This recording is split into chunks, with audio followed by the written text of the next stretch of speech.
חסרון אמונה, תבואי תשורי מראש המנה. אמונה היא בחינת תפילה, ויהי ידיו אמונה. Vamos a ver una introducción así muy general de lo que va a ser el libro Mesilat Yesharim, la senda de los rectos. Y vamos a ver cuál es el propósito de esta obra. Dice, el autor explica: no he escrito esta obra con el fin de enseñar a los seres humanos lo que no saben, sino para recordarles ideas que ellos ya conocen bien y que tienen mucha difusión entre ellos. Pues en la mayor parte de lo que digo no hallarás más que ideas que la mayor parte de los seres humanos ya conocen y respecto de las cuales no albergan ningún tipo de duda. Sin embargo, como contraparte a su grado de difusión y al hecho de que su veracidad es evidente para todos, también prevalece ampliamente su descuido y su olvido. Aquí nos dice que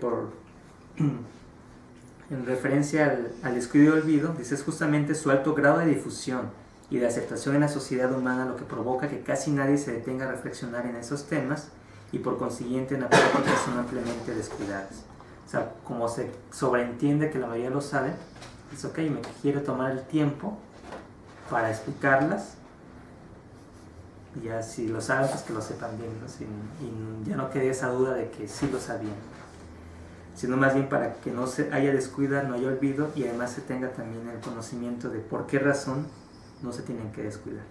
Por esa razón, la utilidad que este libro proporciona no será obtenida de una sola lectura, pues es posible que después de haberlo leído, la mente del lector no descubra en él más que pocas ideas novedosas que no haya conocido antes. Su verdadera utilidad será el resultado de un repaso constante de esta obra, pues ello le permitirá recordar las ideas que los seres humanos por naturaleza suelen olvidar, así como dedicar su atención a la obligación que suele pasar por alto. Si observas atentamente la situación actual en la mayor parte del mundo, descubrirás que la mayor parte de los hombres cuyo intelecto es brillante y agudo dedican la mayor parte de su capacidad de pensamiento y de observación a la investigación detallada de las ciencias y a la profundidad del análisis abstracto, cada quien según la inclinación propia de su intelecto y los deseos de su naturaleza particular. Aquí cuando dice ciencias, pues principalmente es biología, física, matemáticas, lógica. Algunos concentran todos sus esfuerzos en la investigación de la creación y de la naturaleza, aquí haciendo énfasis con inclinaciones prácticas y otras con inclinaciones abstractas. Los que se dedican a la investigación científica poseen una naturaleza personal distinta de aquellos que se abocan a análisis de carácter más abstracto. También sobre la investigación de características del mundo físico y qué leyes son los que la rigen. Otros dirigen su capacidad de análisis hacia la astronomía y las matemáticas. Aquí literalmente geometría, y hace énfasis a que en la época del Ramjal el estudio matemático más extendido y atrayente era la geometría. Ahorita vemos que ya no es la geometría. Ahorita ya son la teoría de cuerdas, los análisis wavelets y otras cosas por ese estilo. Otros se inclinan más hacia las disciplinas técnicas y otras más hacia la dimensión espiritual, es decir, el estudio de la Santa Torá. De esos últimos, algunos se concentran en el análisis de la halajá, otros en el estudio del midrash y otros más en la formulación de leyes prácticas. Aquí cuando hablamos de halajá se refiere al conjunto de reglas y normas legales que rigen la vida judía. Se va a derivar de la raíz que es Hei Lamet Dalet, que significa marchar, indica pues los parámetros que debe seguir el judío en todos los aspectos de su vida. Aquí Ramjal específicamente se refiere a los análisis de la halajá que no necesariamente resultan en prescripciones prácticas. Y él cuando habla de Midrash se refiere al conjunto de interpretaciones rabínicas de la Torá, aunque hay partes del Midrash que son esencialmente de carácter legal, como el Mejiltá al libro Shemot y Sifra al libro de Vayikra. La mayor parte de los análisis e interpretaciones del Midrash se centran en temas filosóficos y éticos que se derivan de la escritura. Sin embargo, pocos son los que dedican reflexión y estudio a todo lo relacionado con el perfeccionamiento de la labor espiritual. A eso se le llama abodá. Cuando se habla de labor espiritual, se hace énfasis al servicio a Dios y va a designar todo aquello que el hombre realiza en cumplimiento de la voluntad divina. Y aquí en el presente comentario se va a hablar sobre labor espiritual y servicio a Dios. Van a ser utilizadas de la misma forma. Cuando Abodá sea abordado desde la perspectiva del ser humano, su traducción por lo general será labor espiritual. Cuando su perspectiva sea lo que él hace para cumplir la voluntad divina, será traducido como servicio a Dios. Y a veces como servicio a los demás aspectos de la devoción. Okay. Sin embargo, son los que dedican reflexión y estudio a todo lo relacionado con el perfeccionamiento del amor, la reverencia y el apego a Akadosh Baruj Hu, así como a todo lo que tiene que ver con la devoción a Dios. La razón de esto no es que la gente piense que esos temas no son fundamentales, pues si preguntas a cualquiera acerca de ellos, te responderá que tienen una importancia primordial y que ningún individuo que no los comprenda claramente podrá ser considerado realmente sabio. No obstante, la razón por la que los seres humanos no suelen dedicar mucha reflexión a estos temas es justamente porque se trata de ideas tan difundidas y evidentes para todos que no consideran necesario invertir mucho tiempo en su estudio. En consecuencia, el estudio de estos temas y la lectura de los libros pertinentes han sido relegados a aquellos cuyo intelecto no es tan incisivo y cuyas mentes se acercan a ser lerdas. A ellos sí verás asiduamente dedicados a todo lo relacionado con la devoción, sin apartarse de ella. Esta situación ha llegado a tal punto que cuando un hombre ve que otro se comporta con devoción, no puede dejar de sospechar que posee poca inteligencia. Eso es algo que desafortunadamente pues todavía se sigue creyendo, ¿no? Que la gente que tiene devoción en Dios pues es la gente que no es que no tiene suficiente raciocinio, suficiente conocimiento. Y bueno, de ahí, como comentabas, ¿no? en parte de la introducción del libro Jobod Alevavot, que hablabas también de ciencias y demás, de alguna forma es importante también el Da'at y al final de cuentas pues cuando nos remontamos a Bereshit, que se habla de ese fruto prohibido, pues hace mención de que el fruto de la vida pues principalmente era la simpleza. Si lo vemos desde el punto de vista cabalístico, la simpleza en el sentido de que decían, si tú comes el fruto de la vida vivirás para siempre. ¿Por qué? Porque representa el árbol de la vida. Keter es la providencia divina. Todo viene de Akadosh Baruj Hu, es el conocimiento básico, que todo es lo que Dios va a proveer. Pero cuando se habla de que el hombre comer de ese fruto es el árbol del conocimiento, dice ahí del bien y del mal. Uy, es chido.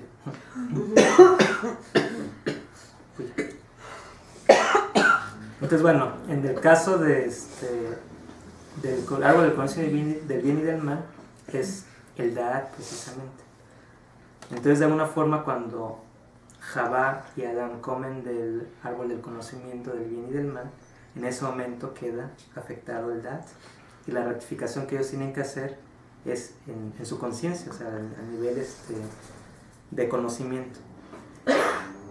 Sin embargo, no dicen los cabalistas que si Adán hubiese comido primeramente del árbol del conocimiento, del árbol de la vida antes del árbol del conocimiento, hubiese comido del árbol del conocimiento y no hubiese pasado nada. De hecho, eso es lo que Hashem quería que hiciera. Comer el árbol de la vida va a representar conectarnos con la providencia de Hashem. Si sabemos que todo viene de Hashem, entonces lo que muchos sabios hablan, que ese es el despertar de arriba, que va a hacer un despertar de abajo. Entonces, de arriba se despierta el hombre, y el hombre, debido a esa providencia, se va a despertar de abajo hacia arriba. Entonces, bueno, de eso, por seguro, también nos va a hablar un poco el Ramjal, en algunas partes, porque él es, sabemos que él es también cabalista, entonces también maneja mucho esto del despertar de abajo, el despertar de arriba, en muchos términos. Una de las cosas, como lo explicaba Mizrahi, de a qué se refiere eso de que alguien que se dedica a la devoción, bueno, alguien que se dedica al estudio de Musar, la gente en general, entre el mismo judaísmo, lo ven como que no puede aprender bien. Estoy estudiando Musar todo el día, no está estudiando Gemara, como la Gemara es, necesitas pensar, necesitas estar ágil, ¿no? que eso no sucede con el estudio del Musar, que piensan que es fácil, entonces las demás personas dentro del pueblo judío lo ven como un aprendizaje secundario.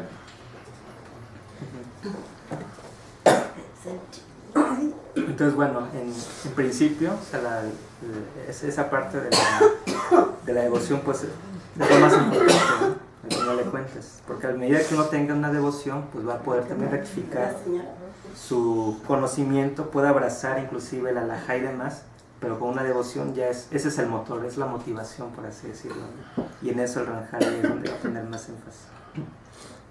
En consecuencia, bueno, eso ya lo veíamos, entonces se cree que el pueblo Yehudí que tiene mucha devoción, pues es el que tiene poca inteligencia, ¿no? Pero al final de cuentas el Ramjal dice, no es cierto, si uno le dedica la devoción, saca mayor provecho de lo que posiblemente se vaya a estudiar. Incomprensión de la devoción, de hecho aquí voy a hablar un poco, auténtica. Entonces devoción aquí lo traducen como Hasidut. Ahora bien, las consecuencias de esta situación han sido desastrosas, tanto para los sabios como para quienes no lo son, ya que provocan que unos y otros carezcan de la verdadera devoción y que ésta sea muy escasa en el mundo. Entre los sabios se halla muy poco presente debido a que le dedican poca atención, y entre aquellos que no son sabios tampoco se ve presente, ya que su comprensión de la misma es insuficiente.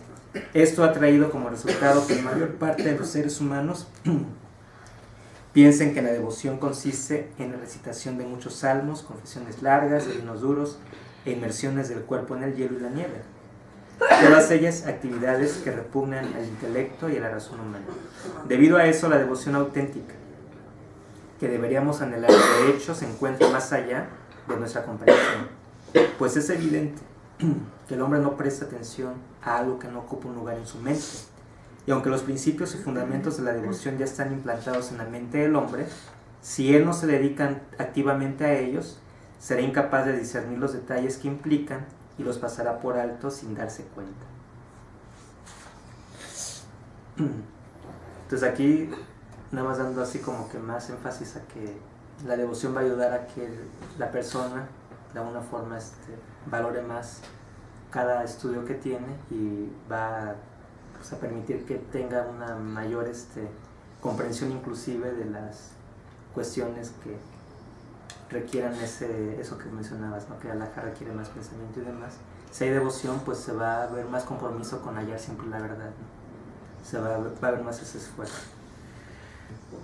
Nos dice que las virtudes no son innatas en el hombre, y se date cuenta que la devoción, la reverencia y el amor a Dios, así como la pureza de corazón, no están tan implantados en la naturaleza del ser humano que no les es necesario utilizar medios para adquirirlas. En ese sentido difieren de los impulsos naturales que los seres humanos hallan dentro de sí mismos, como el sueño, la vigilia, el hambre, el hartazgo y todos los demás impulsos implantados en nuestra naturaleza. Es evidente pues que las cualidades éticas precisan de diversos medios y estrategias para ser adquiridas. Lo anterior también implica que no escasean los factores negativos que provocan que el hombre se aparte de esas cualidades, aunque cierto es, tampoco faltan las formas de contrarrestar esos factores. Siendo así, ¿cómo es que no debemos invertir tiempo en su estudio, con el fin de conocer lo que realmente significan, así como los métodos a seguir para adquirirlas y vivirlas en forma permanente? ¿De dónde llegará esta seguridad al corazón del hombre si él no la busca? Entonces aquí también nos llama a que de alguna manera comprendamos de que una persona no va a ser virtuosa por naturaleza, sino que esos atributos, esas virtudes se van a ir adquiriendo a través que uno empieza a estudiarlas y empieza a seguir los consejos que los sabios nos den al respecto. También nos habla que tenemos una obligación para superarnos espiritualmente, y se ha puesto que para todo individuo con inteligencia es evidente que el servicio espiritual debe ser íntegro, puro y limpio, y que sin esas cualidades de ningún modo es aceptado por Dios, sino que se considera una actividad repugnante y despreciable, ya que, como afirma el versículo, el Eterno investiga todos los corazones y discierne todos los designios del pensamiento. ¿Qué hemos de responder el día en que nos reproche por haber sido perezosos en su estudio y haber descuidado algo cuyo cumplimiento nos incumbe totalmente, por constituir la esencia de lo que el Eterno nos pide? Es posible que nuestro intelecto se esfuerce y afane por indagar asuntos que no estamos obligados a cumplir, debatir inútilmente sobre tópicos de los cuales No obtendremos ningún beneficio o estudiar leyes que no se nos aplican, mientras que las obligaciones absolutas que debemos a nuestro Creador las abandonamos al hábito inconsciente y el ritual mecánico condicionado por la sociedad. Pues aquí es una, de alguna manera también una llamada de atención, que nos dice que debemos dedicarle tiempo a las cosas que realmente van a hacer que cumplamos nuestra misión. En el Jardín de la Fe hemos estado platicando respecto del propósito. Todo tiene un propósito en este mundo. Entonces, de igual manera, aquí nos exhorta el Ramjala que nos conectemos con ellos. Tenemos una obligación. Hashem no nos mandó aquí a pasarla nada más bonito y decir como dice el profeta Yirmiyahu, de que digamos que comamos y bebamos que mañana moriremos. No, todo lo contrario. Nos mandó a este mundo a esforzarnos a adquirir esas virtudes y de alguna forma pues también a adquirir más que nada, como nos dicen los sabios en el Talmud Berajot 33b, todos amamos el cielo excepto el temor a Dios. Entonces eso es lo que tenemos que adquirir el temor a Dios. Y para adquirir ese temor a Dios pues tenemos que adquirir buenos atributos. ¿Cómo vamos a lograr esa perfección espiritual? No consideramos, analizamos en qué consiste la auténtica reverencia a Dios y cuáles son sus ramificaciones, ¿cómo podremos adquirirla? ¿Y cómo podremos escapar de la vanidad mundana que nos hace olvidarla de nuestra mente? Sin duda alguna se irá perdiendo hasta desaparecer, aunque estemos conscientes de que es obligatorio adquirirla. Lo mismo sucede con el amor a Dios. Si no nos esforzamos por implantarlo en nuestro corazón, utilizando plenamente todos esos medios que nos conducen a Él, ¿de qué modo podrá existir en nuestro interior? Si no prestamos atención a la grandeza y la excelencia del Creador, ¿qué es lo que genera el apego a Él? ¿De dónde llegará a nuestra alma ese apego y entusiasmo por Dios y su Torah?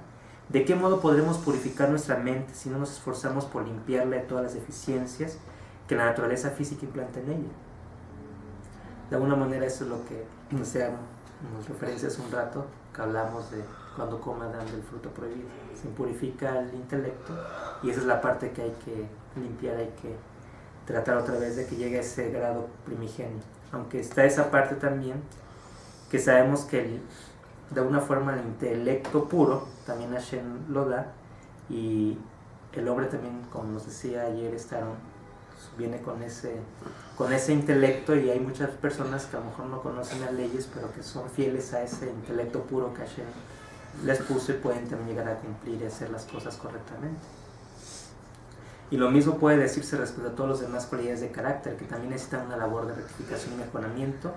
Pero ¿quién las rectificará si nosotros mismos no ponemos atención a ellas ni las examinaremos con mucho rigor? Aquí nos invita a que constantemente también nos estemos examinando para ver cuáles son las cualidades que estamos adquiriendo, cómo es que nos estamos comportando. La reflexión y el estudio son el camino al desarrollo espiritual. Si analizamos este tema con objetividad, nos daremos cuenta de que es cierto. Eso nos beneficiará, y si además lo enseñamos a los demás, eso también los beneficiará a ellos. A esto aludía el rey Shlomo cuando dijo: si la buscas como la plata y la investigas como si fuera un tesoro oculto, entonces entenderás la reverencia al Eterno. Ahí no se dice entonces entenderás filosofía, astronomía o medicina, y tampoco entonces entenderás leyes prácticas y temas de halajá, sino entonces entenderás la reverencia al Eterno. Eso demuestra que con el fin de comprender en qué consiste la reverencia a Dios, es necesario buscarla como quien busca plata e investigarla como si fuera un tesoro oculto. No podemos conformarnos con lo que nos ha sido transmitido por nuestros ancestros o con aquello que en general es evidente por todo individuo religioso, y tampoco es posible que dediquemos tiempo para todas las demás disciplinas de estudio, pero no tengamos tiempo para el estudio de estos temas. Si la persona está obligada a dedicar una buena parte de su tiempo al estudio de otras ciencias u otro tipo de actividad, ¿cómo es que no se consagra un tiempo fijo específicamente para el estudio de este tema? La Escritura declara: he aquí que en la reverencia al Señor es ciencia.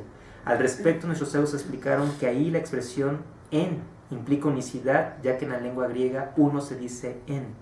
Eso implica que solo la reverencia a Dios es ciencia, y es obvio que solo se puede considerar como ciencia aquello que exija reflexión y estudio.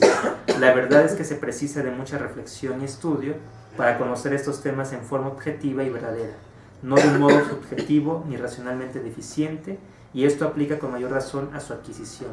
El que medite en ello se dará cuenta de que la verdadera devoción no depende de las cosas que los devotos tontos consideran importantes, sino de una perfección espiritual verdadera y mucha sabiduría.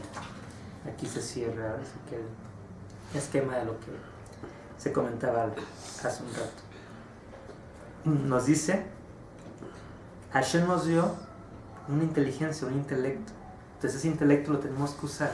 Entonces aquí muchas veces, cuando uno viene de otras filosofías, desafortunadamente muchas veces se enseña a que uno tiene que emplear la cabeza, a que uno tiene que tomar las cosas tal y como las dicta la persona que está guiando, al conjunto de personas que se guían. Entonces las cosas son como él las dice y cuidadito y cuestione uno lo que ellos dicen.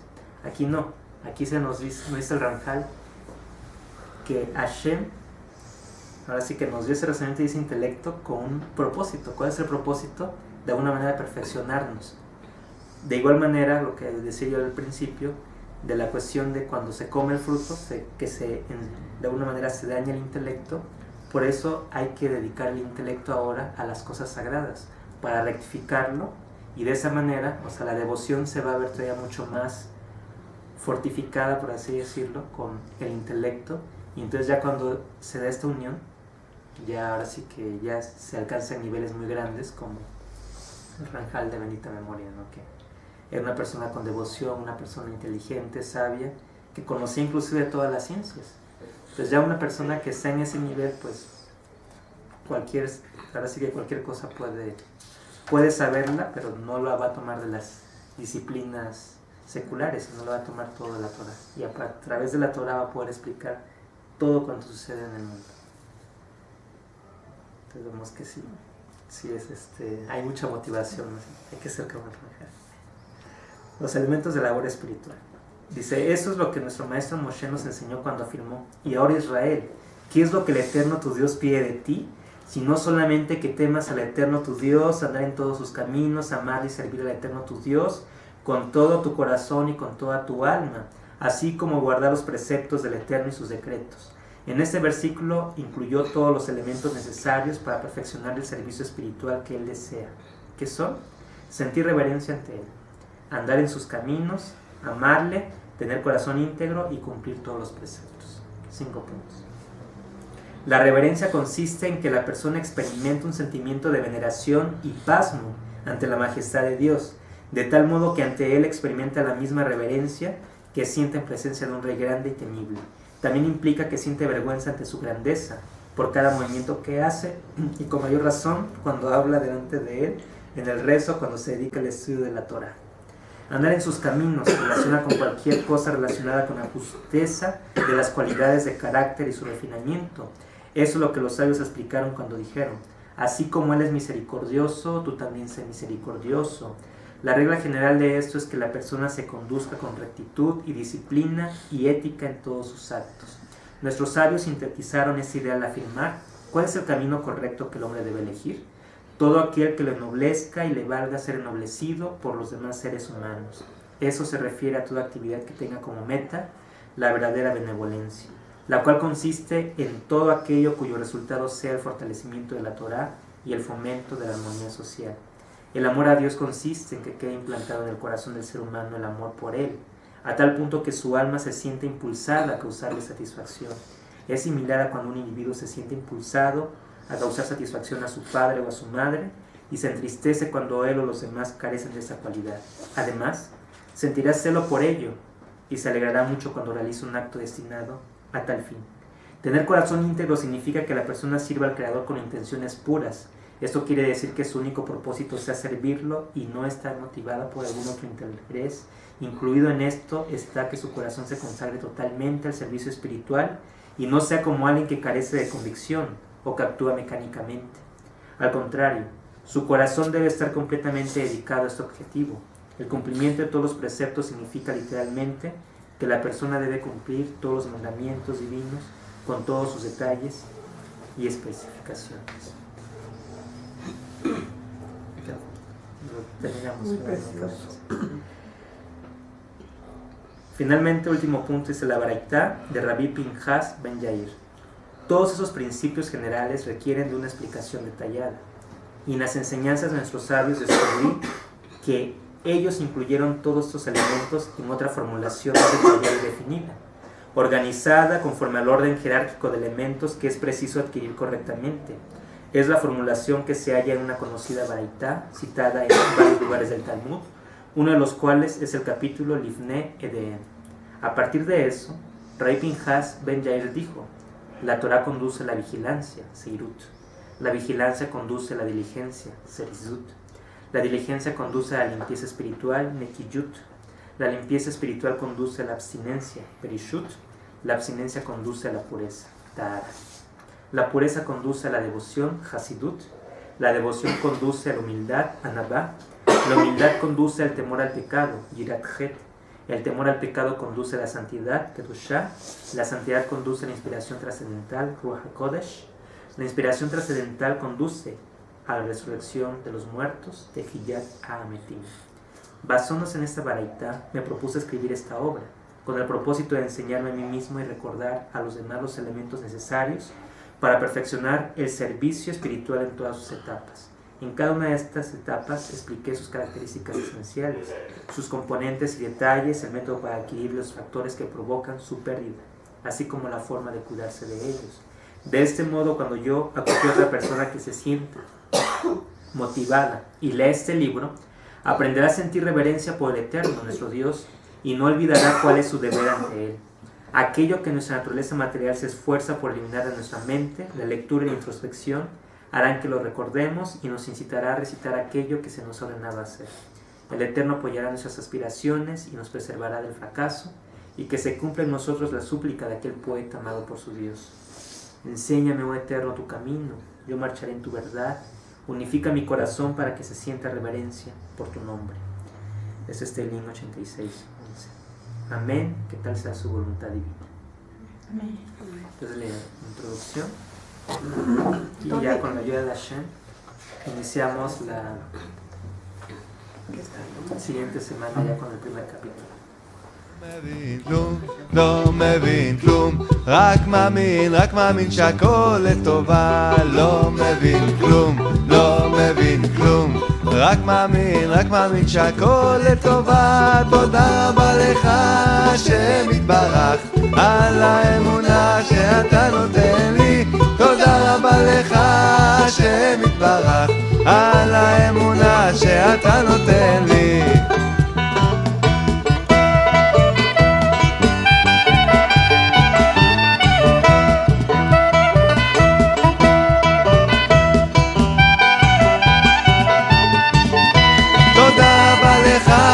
השם יתברך על האמונה שנתת לי. תודה רבה לך השם יתברך על האמונה שנתת לי. לא מגיע לי כלום, לא מגיע לי כלום, לא מגיע לי כלום, לא מגיע לי כלום, לא מגיע לי כלום, לא מגיע לי כלום. תודה רבה לך השם יתברך על כל מה שנתת לי. תודה רבה לך השם יתברך על כל מה שאתה נותן לי.